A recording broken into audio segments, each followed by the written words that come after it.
정치권에 불고 있는 통합 논의 속에 새로운 정당 지도가 등장할지 관심이 모아지고 있습니다.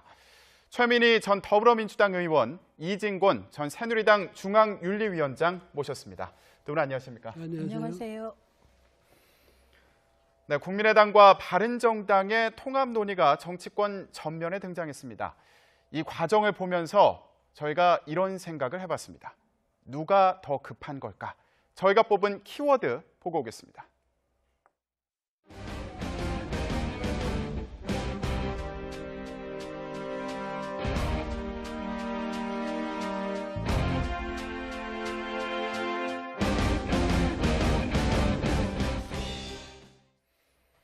네, 국민의당의 여론조사 결과가 갑자기 공개된 이후로 바른정당과의 통합 논의가 본격화되는 모습입니다. 자, 의원님, 그런데 이 안철수 대표가 당내 그런 어떤 여론을 모으는 과정을 거치지 않고 이 논의가 너무 급하게 진행되는 거 아닌가, 이런 시선도 있는 것 같아요.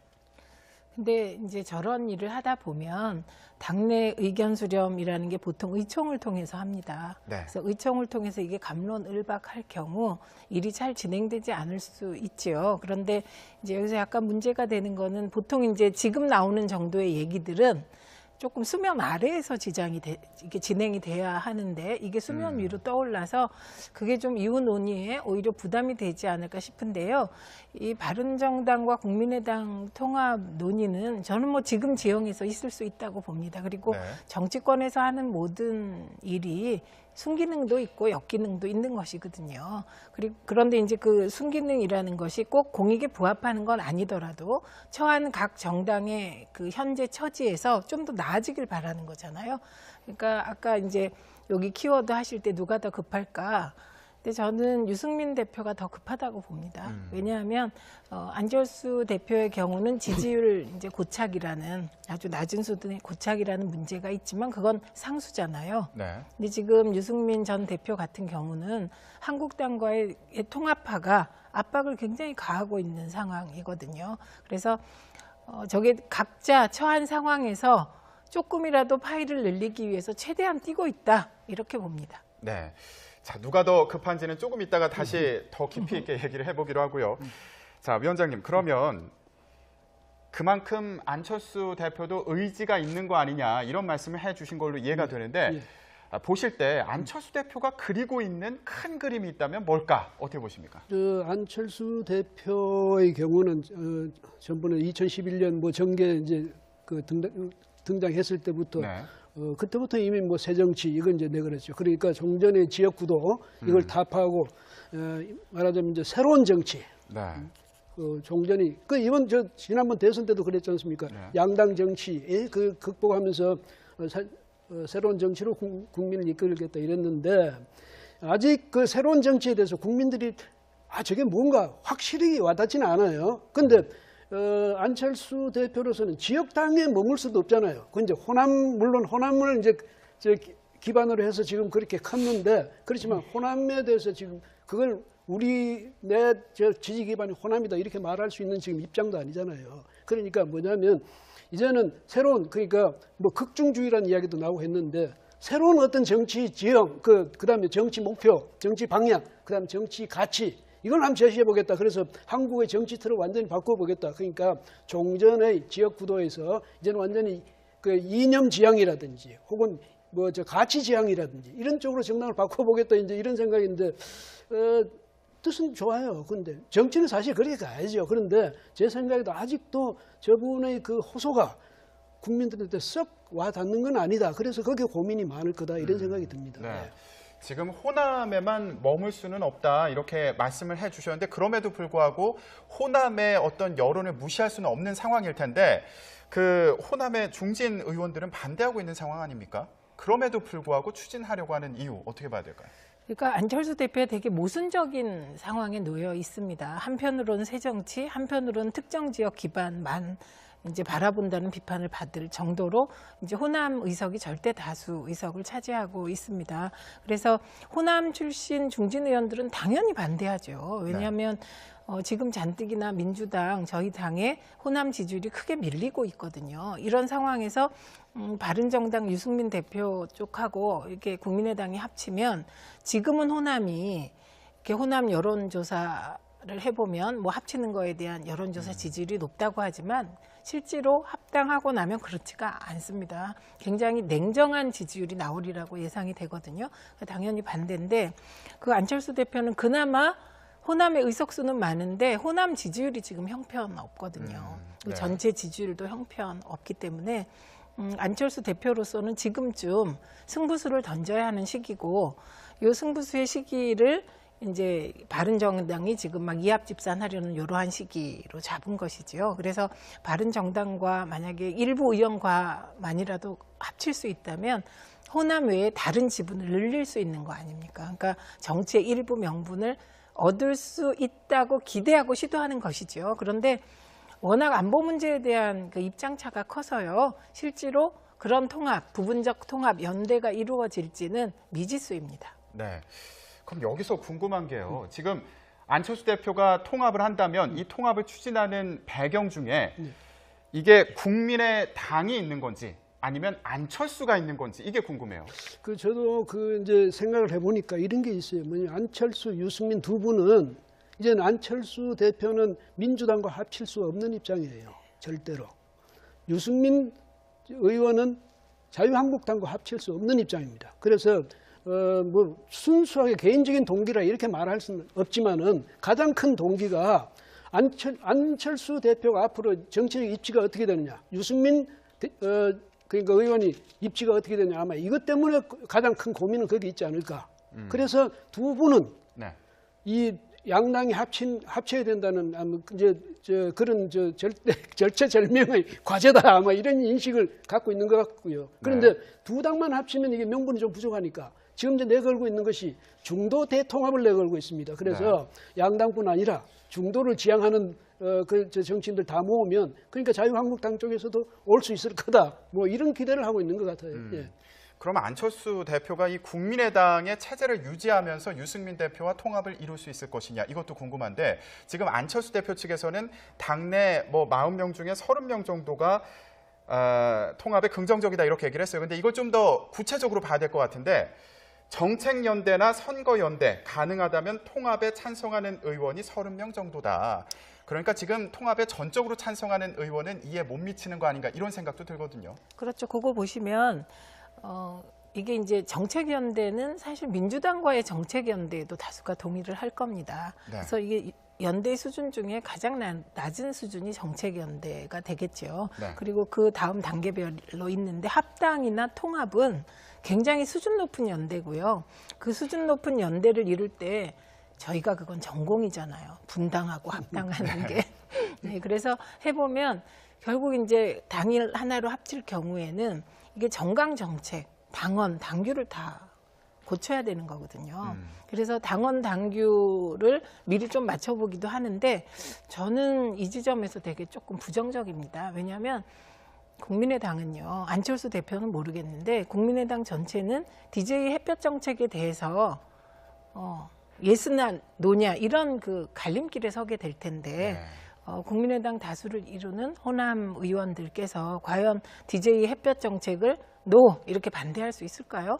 왜냐하면 유승민 전 대표는 이게 북한에 대해선 아마 우리나라에서 가장 강력한 입장이다 이렇게 말해도 이게 과언이 아니거든요. 그래서 저는 요 국민의당이 햇볕 정책 딜레마에 빠질 것 같습니다. 저희 당은 뭐 햇볕 정책을 어쨌든 기본적으로 계승한다는 입장이 확실하기 때문인데 근데 지금 통합을 위해서 햇볕 정책을 전적으로 폐기한다, 이게 가능할지 마지막 쟁점이 될 것 같습니다. 그럼 여기서 이걸 따져봐야 될 것 같아요. 안철수 전 대표 같은 경우에는 대선 때 이 햇볕 정책에 대한 입장이 모호하다 이러면서 양쪽에서 다 비판을 받았는데 지금 다시 선택의 기로에 서게 된다면 어떤 입장을 취할 거라고 보십니까? 지금 최 의원 말씀하신 것처럼 이 모호한 입장, 이걸 분명한 입장으로, 선명한 입장으로 돌리기가 참 거의 불가능할 정도죠. 그러니까 호남을 완전히 포기하기 전에는. 그래서 근데 제가 그래서 볼 때 안철수 대표나 유승민 대표가 지금 당장 이 뭐랄까 합당하는 것을 당연히 목표로 하고 있다기보다는 양측이 이제 흔들리고 있잖아요. 그리고 바른정당에서 유승민 자꾸 자유한국당 쪽으로 가려는 세력이 있으니까 유승민 의원은 다른 대안도 있다. 그러니까 너무 급히 가려고 생각하지 마라. 다른 대안이 있다. 그다음에 안철수 대표로서도 자꾸 이제 민주당 쪽으로 고개를 돌리는 분들에 대해서 또 다른 대안이 있을 수 있지 않느냐. 우리가 더 큰 세력으로 뭉쳐가지고 확고한 제3당의 입지를 확보할 수 있는 그런 대안도 있다. 그러니까 이렇게 해서 좀 당내 그 분위기를 좀 무마하자는 측면도 있을 거고 또 하나는 그러면서 이제 뭐를 생각해야 되냐면 내년 그 지방선거를 생각해야 되거든요. 그 지방선거 때 되면 사실은 바른정당이라든지 국민의당은 이제는 존폐의 아니면 존립의 어떤 그 갈림길 위기에 서게 됩니다. 그래서 그 안에 우리들이 어떻게 자리매김해야 될 것인지 이건 지금 한참 고민 중이거든요. 네. 그래서 일단 그러니까 기본적으로는 우리도 몸을 키워서 제3당으로서 확고한 입지를 확보하자는 데까지는 서로 생각이 같겠지만 구체적인 강론에 들어가면 풀어야 될 숙제가 너무 많으니까 일단 그 당이 흔들린 당부터 좀 안정시키자는 뜻이 더 큰 것 같습니다. 그러니까 다른 의도가 더 있는 거 아니냐, 실질적인 통합보다는 그런 이제 해석을 해주셨는데 어쨌든 지금은 통합을 하는 것처럼 얘기가 진행이 되고 있으니까요. 좀 더 따져보겠습니다. 아까 햇볕 정책이나 호남을 버릴 수 있느냐 이 얘기도 했는데 또 실질적으로 부딪히는 부분이 있을 것 같아요. 안철수 대표는 최근에 인터뷰를 보더라도 계속 중도를 얘기하고 있고요. 유승민 의원은 중도 보수를 얘기하고 있습니다. 둘이 만나면 어떻게 되는 건가요, 이건? 지금 안철수 대표가 극중주의라는 말을 썼습니다. 네. 그런데 그 극중주의가 뭔지를 사실 제가 잘 모르겠고 또 명확하게 설명을 한 적이 없는 것 같습니다. 그냥 극중주의가 치우치지 않겠다 뭐 이 정도인데 오히려 유승민 전 대표는 명확합니다. 보수 통합인데 이 보수인데 합리적 보수를 하겠다. 그래서 그거 중도 영역까지 합치겠다는 것이거든요. 그러니까 근데 이제 우리나라에서 보수냐 중도냐 진보냐가 기준이 참 애매해졌긴 해요. 근데 그게 경제 민주화에 대한 태도, 세금에 대한 태도, 복지에 대한 태도 뭐 이런 거 아니겠습니까? 거기에 플러스 안보에 대한 태도가 좀 더해지는 건데 저는 이제 막연하게 제3지대 그리고 우리 당에서 탈당한 국민의당 네. 그다음에 자유한국당에서 탈당한 바른정당 그러니까 이제 탈당해서 중간을 만들겠다. 이 말은 성립이 됩니다. 그런데 사실 이런 경험이 한 번이 아니에요. 우리가 역사적으로 제3지대를 꿈꾼 분들이 많이 계세요. 꼬마 민주당도 있었고 뭐 많았는데 이게 우리나라에서는 그렇게 만만한 일이 아니더라. 이게 또 네. 역사의 경험이기도 하거든요. 그래서 저는 지금 아까 말씀하셨듯이 현재 부닥친 어려움을 회피하는 회피 전략의 의미가 크지 않을까. 네. 양당이 그런 생각입니다. 네. 네, 지금 저희가 바른정당과 국민의당의 통합 추진 관련된 얘기를 하고 있는 와중에요. 지금 자유한국당에서 속보가 들어왔습니다. 박근혜 전 대통령에 대한 탈당 권유를 의결했다는 소식이 들어왔습니다. 이 탈당 권유가 오늘 의결이 됐고요. 이제 열흘 동안 박근혜 전 대통령은 자진해서 탈당할 수 있습니다. 그런데 이 열흘 안에 자진 탈당하지 않으면 다시 최고위원회를 열어서 제명 절차를 거치게 되고요. 그러면 자연스럽게 출당되는 그런 상황이 있게 됩니다. 그 절차를 다시 한번 볼까요? 일단 지금 탈당을 권유한 상황인 거죠. 그 탈당 권유라는 것은 이제 말을 순화시키기 위해서, 용어 순화를 시키기 위해서 탈당 권유라는 건데 뭐냐면 지금 말씀하신 그대로 열흘 안에 탈당계를 제출하지 않으면 자동 그 제명이 되는 겁니다. 그런데 네. 이제 제명 결정이라든지 윤리위원회의 최종 결정은 사실은 그 결정을 징계의 결정을 최종적으로 확인하는 것은 최고위원회거든요. 네. 그 윤리위원회에서는 결정을 하되 최고위원회에서 거부하면 그만입니다. 거부권이 있으니까. 그 다음에 또 뭐가 있냐면 당사자의 재심 요청권이 있거든요. 근데 재심 요청은 안 하겠지만은 어쨌든 그 다음에 이번에는 보니까 홍준표 대표도 사실 자기가 주도한 셈이 아닙니까? 그렇죠? 그래서 네.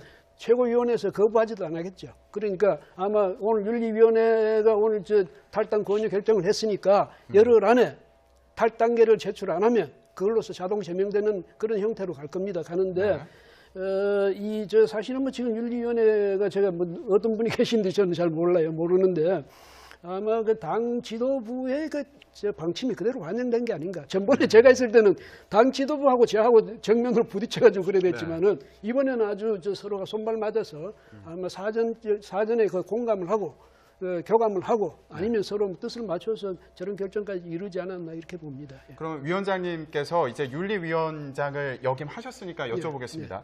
지금 저희가 아까 기자 중계를 할 때 이제 1시간 정도가 지났는데 아직 결정이 안 났다 이런 얘기를 했거든요. 지금 보면은 거의 1시간 반 정도 걸린 것 같은데 보통 어느 정도 시간이 걸리나요? 뭐 윤리위원 중에서 특별히 이거는 뭐 탈당 권유가 안 된다. 뭐 만약에 징계할 사항이 아니다 이렇게 누가 강력히 반발하고 나설 경우에는 그분하고 설명을 해야 되고 또 설득도 해야 되고 또 이제 의견을 조율하기 위해서 아니면 마지막에 이건 안 되겠으니까 우리 위원들 이게 표결로 가느냐 이런 걸 결정해야 되니까 시간이 굉장히 걸릴 것 아니겠습니까? 네. 그런데 물론 이번에도 보니까 박근혜 전 대통령을 당에서 탈당 권유나 제명이나 사실 마찬가지니까 저런 걸 결정할 때까지는 윤리위원들도 고민이 많았겠죠. 그런데 과연 이 안에서 정말 그런 식으로 논쟁이 있었을까? 그렇게 보이지 않는다면 이미 뭐 당 지도부의 방침이 여러 번 그렇게 나왔고 당 혁신위에서도 그랬지 않습니까? 그러니까 그렇다면 뭐 특별히 어떤 이견이 있어서라기보다는 서로 고민하는 시간을 좀 갖지 않아요. 결론은 나 있지만은 서로 좀 고민하는 시간을 갖지 않았나 이런 생각이 듭니다. 뭘 고민했을까요? 이미 결론이 난 걸로 저희도 생각을 하고 있는 여론이 많았던 것 같아요. 왜냐하면 대통령 박근혜 전 대통령은 새누리당의 상징이었거든요. 그런데 그분이 지금은 남아있는데 지금은 이제 저 탈당 권유를 한 이유는 부담스러우니까 탈당시키는 것 아닙니까? 그렇죠? 그런데 어쨌든 한때는 당을 말하자면 중흥조라고 부를 수 있죠. 새로 당을 이제 중간에 완전히 폐문 직전에 간 당을 이렇게 세워가지고 당을 새로 만들어가지고 거기서 대통령까지 이제 냈지 않습니까? 그렇게 하면 박근혜 전 대통령이 뭐 흔히 하는 말 대주주 혹은 뭐 중흥조 뭐 이런 식으로까지 이야기할 수 있겠는데 그런 연고를 가졌던 분을 당에서 출당시킨다는 게 사실은 쉬운 결정은 아니죠. 예. 알겠습니다.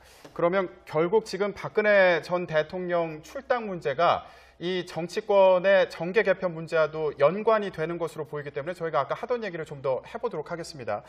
아까 최민희 의원님께서는 안철수 대표 그리고 유승민 의원 둘 중에 누가 더 급할까 이 얘기를 했을 때 유승민 의원이 더 급하다고 하셨어요.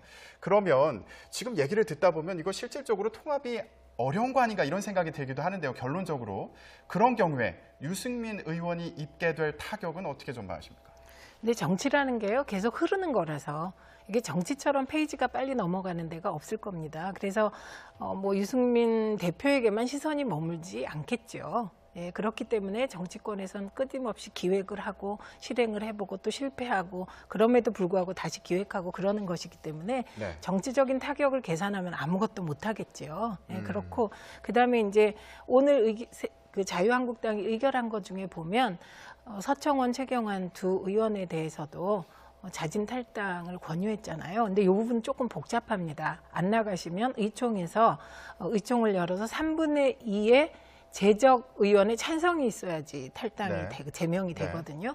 그러니까 그 지점이 되게 중요하다고 생각합니다. 어떻게 중요하냐면 바른정당 내에서 자유한국당으로 가려는 의원들에게 박근혜 전 대통령의 탈당뿐만 아니라 친박의 상징적인 핵심들이 있습니다. 원래 친박 8적, 친박 6적 막 이랬는데 이제는 줄어서 2명을 지목한 거거든요. 근데 그 2명이 제명이 돼야 바른정당에서 자유한국당으로 넘어가시는 분들이 명분이 생기지 않겠습니까? 그래서 이 부분도 중요한 포인트다 이렇게 보는데 사실은 이제 아까 말씀하셨듯이 자유한국당의 최대 주주라고 박근혜 전 대통령은 얘기하지만 그것도 페이지가 좀 지난 얘기 같습니다.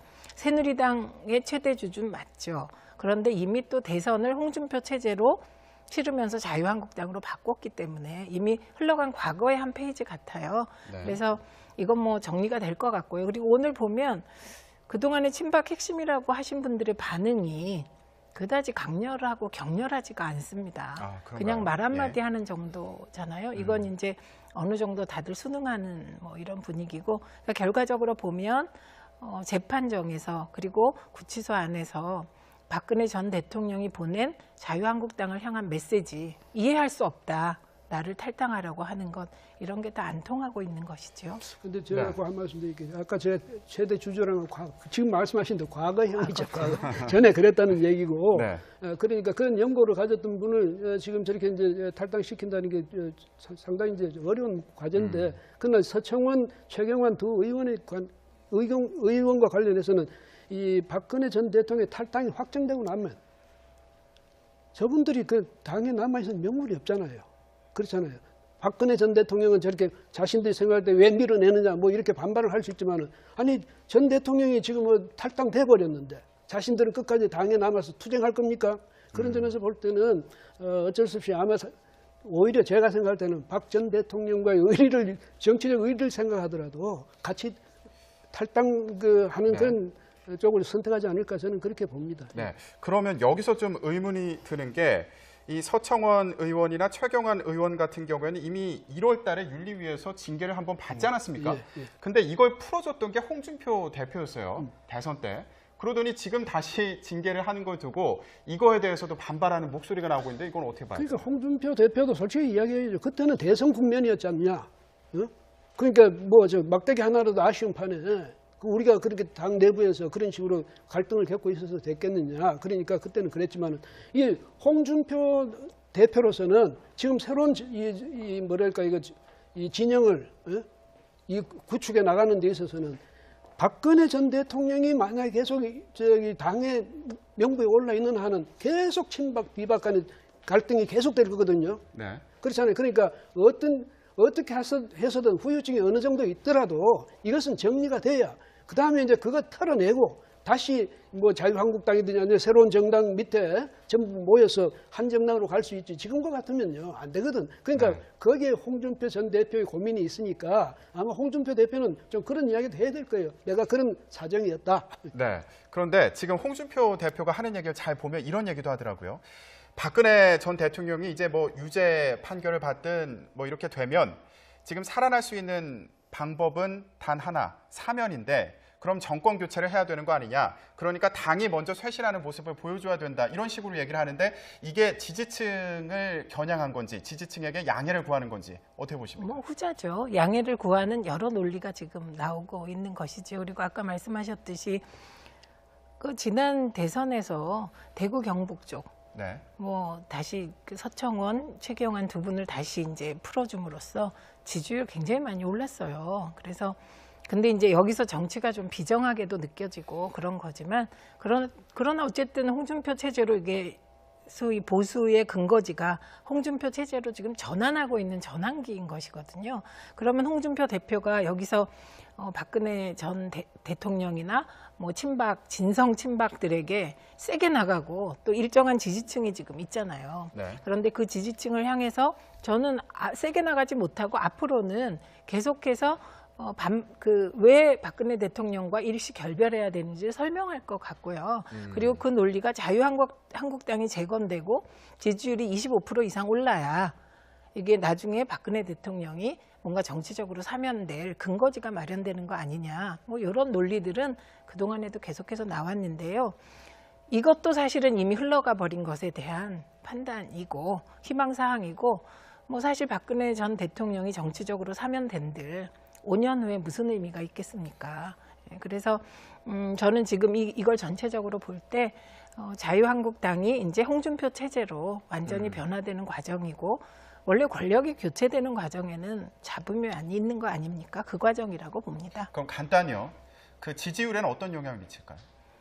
저는 그러니까 지금 이제 박근혜 대통령 탈당하고 두 분 친박 핵심이 탈당하고 나면 바른정당 일부 의원이 들어올 것 같습니다. 그러면 지지율은 부분 소폭 상승할 거라고 봅니다. 네, 그런 변화가 이루어지는 시점이 바로 열흘 뒤가 되지 않을까 싶기도 한데, 박근혜 전 대통령이 자진 탈당하지 않는다면요, 그 열흘 뒤에 이 정치권의 그 지도는 어떻게 변할지.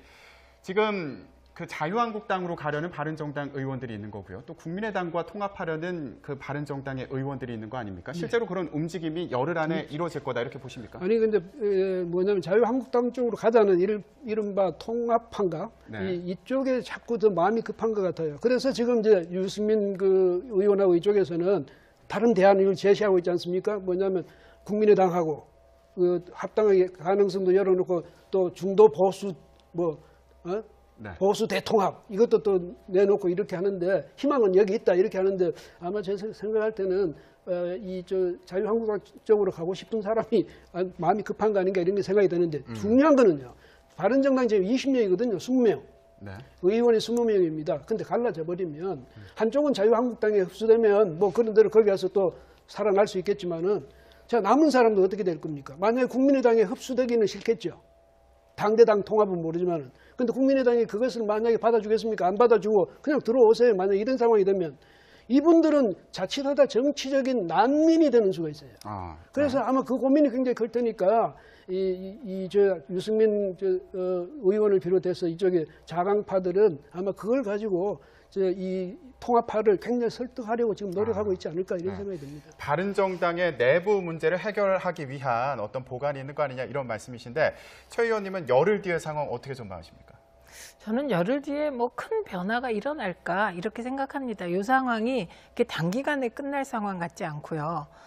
그리고 바른정당 내 일부 의원들이 탈당을 해서 자유한국당에 가는 전제 조건이 박근혜 전 대통령 탈당뿐만 아니고 서청원, 최경환 두 분의 탈당이에요. 이 과정이 과연 매끄러울까? 뭐 언젠간 탈당하더라도 그게 매끄럽게 나갈 수 있을까? 그게 조건상 어렵지 않을까 싶습니다. 그래서 그 열흘 후에 이게 그 홍준표 대표의 바람대로 정말 깨끗하게 정리될까? 이건 조금 미지수라고 봅니다. 근데 절차적으로는 탈당 절차를 밟는 그런 수순이지 않습니까? 어떤 부분이 좀 어려운 부분이 있을까요? 그렇죠. 이제 저는 만약에 두 현역 의원께서 이제 자진 탈당을 안 하고 의총에서 의결해서 제명 절차를 밟는다면 그건 열흘 후에 그냥 제명하기는 어렵지 않을까요? 조금 저희도 어려운 결정을 할 때 보면 네. 한 가지가 있는데요. 국회의원들은 피도 눈물도 없는 사람들이라고 흔히 생각하시는데 그렇지 않습니다. 어제까지 같이 일하던 동료에 대한 제명이기 때문에 네. 다들 가슴이 아파요. 그 상황이. 그렇기 때문에 뭐 연기도 하게 되고 결론도 못 내게 되고 뭐 그런 가능성이 가장 높을 거라고 봅니다. 네, 알겠습니다. 앞으로 열흘 여의도에 어떤 태풍이 불지 지켜보겠습니다. 오늘 말씀 여기까지 듣겠습니다. 두 분 고맙습니다. 네, 고맙습니다. 순수하게 개인적인 동기라 이렇게 말할 수는 없지만은 가장 큰 동기가 안철수 대표가 앞으로 정치적 입지가 어떻게 되느냐, 유승민 그러니까 의원이 입지가 어떻게 되느냐, 아마 이것 때문에 가장 큰 고민은 거기 있지 않을까. 그래서 두 분은 네. 이 양당이 합쳐야 된다는 아마 그런 절체절명의 과제다 아마 이런 인식을 갖고 있는 것 같고요. 그런데 두 당만 합치면 이게 명분이 좀 부족하니까 지금 이제 내걸고 있는 것이 중도 대통합을 내걸고 있습니다. 그래서 양당뿐 아니라 중도를 지향하는 정치인들 다 모으면 그러니까 자유한국당 쪽에서도 올 수 있을 거다. 뭐 이런 기대를 하고 있는 것 같아요. 예. 그럼 안철수 대표가 이 국민의당의 체제를 유지하면서 유승민 대표와 통합을 이룰 수 있을 것이냐 이것도 궁금한데 지금 안철수 대표 측에서는 당내 뭐 40명 중에 30명 정도가 통합에 긍정적이다 이렇게 얘기를 했어요. 근데 이걸 좀 더 구체적으로 봐야 될 것 같은데 정책연대나 선거연대 가능하다면 통합에 찬성하는 의원이 30명 정도다.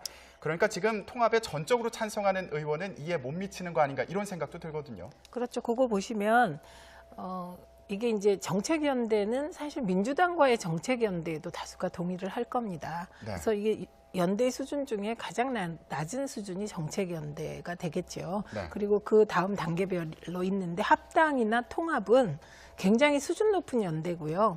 그 수준 높은 연대를 이룰 때 저희가 그건 전공이잖아요. 분당하고 합당하는 게. 네, 그래서 해보면 결국 이제 당일 하나로 합칠 경우에는 이게 정강 정책, 당원, 당규를 다 고쳐야 되는 거거든요.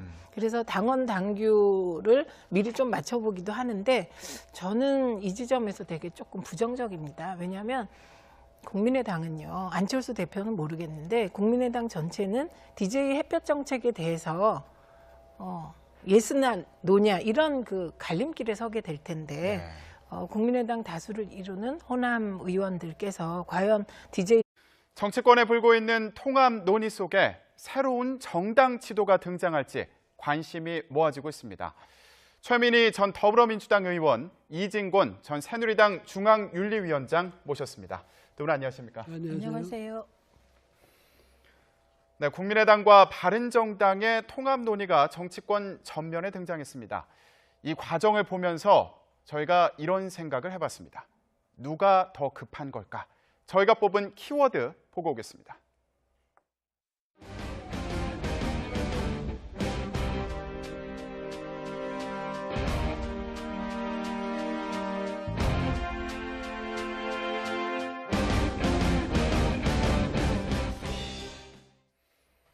네, 국민의당의 여론조사 결과가 갑자기 공개된 이후로 바른정당과의 통합 논의가 본격화되는 모습입니다. 자, 의원님, 그런데 이 안철수 대표가 당내 그런 어떤 여론을 모으는 과정을 거치지 않고 이 논의가 너무 급하게 진행되는 거 아닌가 이런 시선도 있는 것 같아요. 근데 이제 저런 일을 하다 보면 당내 의견 수렴이라는 게 보통 의총을 통해서 합니다. 네. 그래서 의총을 통해서 이게 갑론을박할 경우 일이 잘 진행되지 않을 수 있죠. 그런데 이제 여기서 약간 문제가 되는 거는 보통 이제 지금 나오는 정도의 얘기들은 조금 수면 아래에서 이게 진행이 돼야 하는데 이게 수면 위로 떠올라서 그게 좀 이후 논의에 오히려 부담이 되지 않을까 싶은데요. 이 바른정당과 국민의당 통합 논의는 저는 뭐 지금 지형에서 있을 수 있다고 봅니다. 그리고 네. 정치권에서 하는 모든 일이 순기능도 있고 역기능도 있는 것이거든요. 그런데 이제 그 순기능이라는 것이 꼭 공익에 부합하는 건 아니더라도 처한 각 정당의 그 현재 처지에서 좀 더 나아지길 바라는 거잖아요. 그러니까 아까 이제 여기 키워드 하실 때 누가 더 급할까? 근데 저는 유승민 대표가 더 급하다고 봅니다. 왜냐하면 안철수 대표의 경우는 지지율 이제 고착이라는 아주 낮은 수준의 고착이라는 문제가 있지만 그건 상수잖아요. 네. 근데 지금 유승민 전 대표 같은 경우는 한국당과의 통합파가 압박을 굉장히 가하고 있는 상황이거든요. 그래서 저게 각자 처한 상황에서 조금이라도 파일을 늘리기 위해서 최대한 뛰고 있다 이렇게 봅니다. 네. 자, 누가 더 급한지는 조금 있다가 다시 더 깊이 있게 얘기를 해보기로 하고요. 자, 위원장님, 그러면 그만큼 안철수 대표도 의지가 있는 거 아니냐 이런 말씀을 해주신 걸로 이해가 되는데 보실 때 안철수 대표가 그리고 있는 큰 그림이 있다면 뭘까? 어떻게 보십니까? 안철수 대표의 경우는 전번에 2011년 뭐 정계 이제 그 등장했을 때부터 네. 그때부터 이미 뭐 새정치 이건 이제 내걸었죠. 그러니까 종전의 지역구도 이걸 타파하고 말하자면 이제 새로운 정치. 네.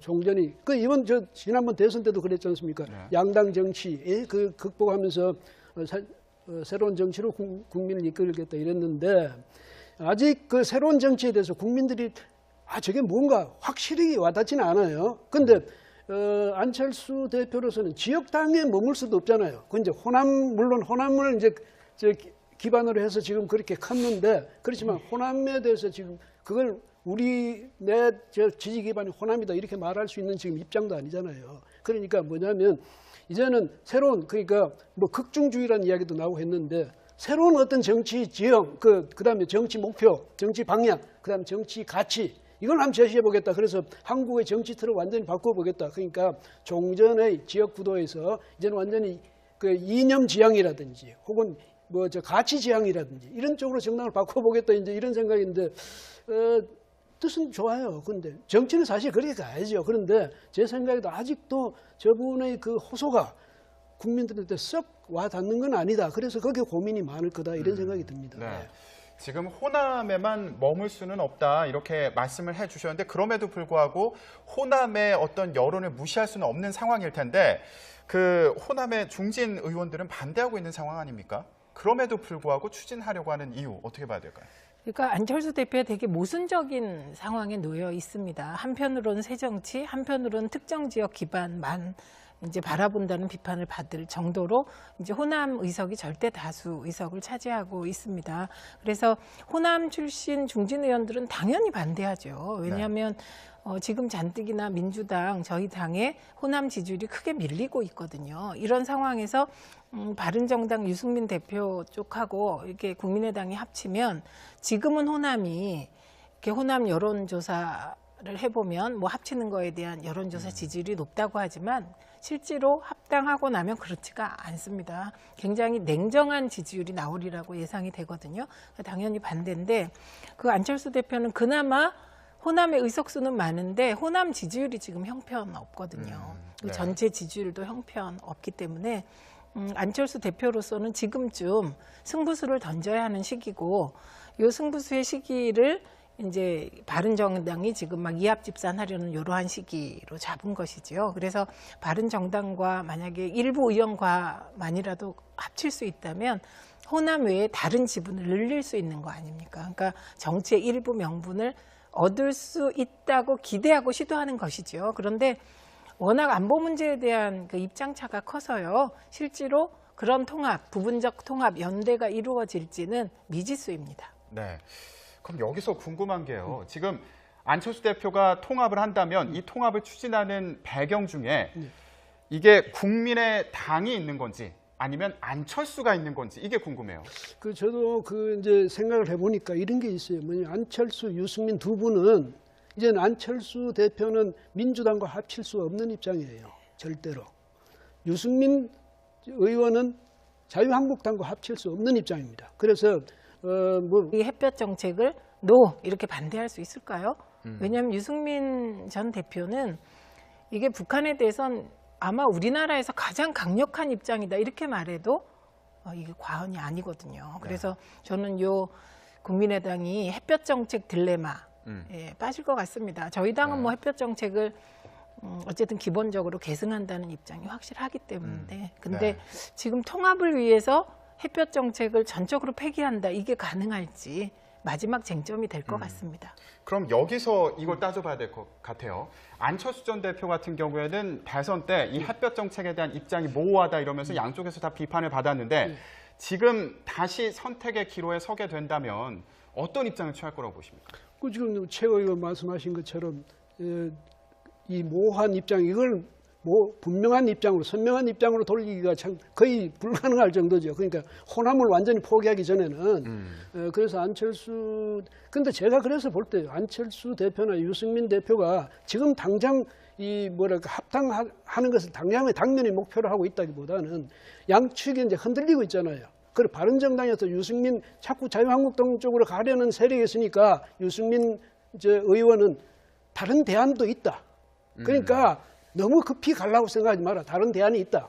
그다음에 안철수 대표로서도 자꾸 이제 민주당 쪽으로 고개를 돌리는 분들에 대해서 또 다른 대안이 있을 수 있지 않느냐. 우리가 더 큰 세력으로 뭉쳐가지고 확고한 제3당의 입지를 확보할 수 있는 그런 대안도 있다. 그러니까 이렇게 해서 좀 당내 그 분위기를 좀 무마하자는 측면도 있을 거고 또 하나는 그러면서 이제 뭐를 생각해야 되냐면 내년 그 지방선거를 생각해야 되거든요. 그 지방선거 때 되면 사실은 바른정당이라든지 국민의당은 이제는 존 폐의 아니면 존립의 어떤 갈림길 위기에 서게 됩니다. 그래서 그 안에 우리들이 어떻게 자리매김해야 될 것인지 이건 이제 지금 한참 고민 중이거든요. 그래서 일단 그러니까 기본적으로는 우리도 몸을 키워서 제3당으로서 확고한 입지를 확보하자는 데까지는